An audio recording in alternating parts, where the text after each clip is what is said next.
dark. It was nighttime, and Peter was in prison. And during this whole time, the church was praying. But why was Peter in prison? Why was he in chains for?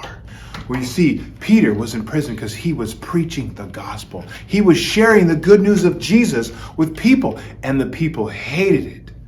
So the church was praying because they heard that he was going to be killed, or likely killed, the very next day. So they fervently prayed. But you see, is it a crime to preach the gospel, to tell others about Jesus? Well, it was in those days, and it is in many places in this world. But they hate Jesus so much because their hearts are full of sin. And it's not just them, you guys. Everybody is born with that desire in their hearts to do their own thing, to do what pleases themselves. And that sin, what it does is it separates us from God.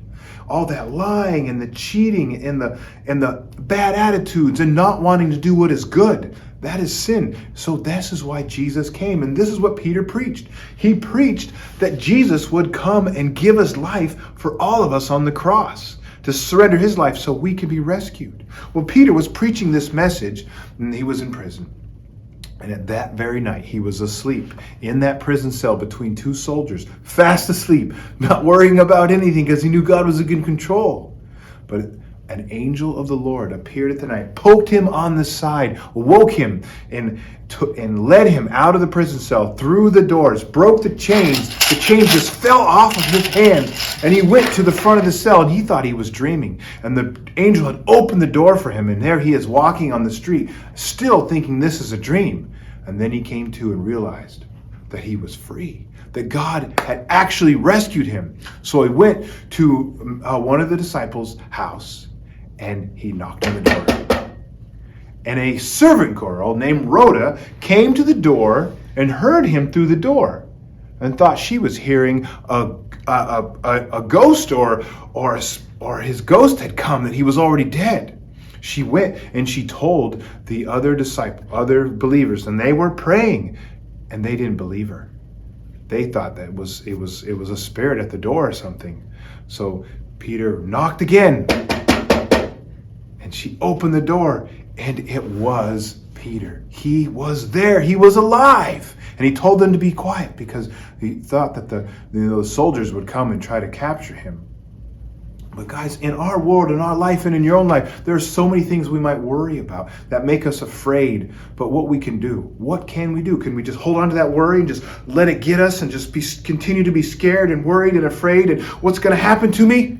No, we cast these worries on the Lord. Just like our verse that we are learning, cast all your anxieties on him because he cares for you. What does that look like? It means I'm worried, I'm afraid, whatever it might be, and I say, God, take this from me. I'm going to know that you're in control. You are all-powerful God. Take this from me. I want you to have these worries. And Jesus does. He is with us, you guys. Jesus is with us all the time. He wants to take those worries and those burdens from us. But we have to tell him, God, take these from me.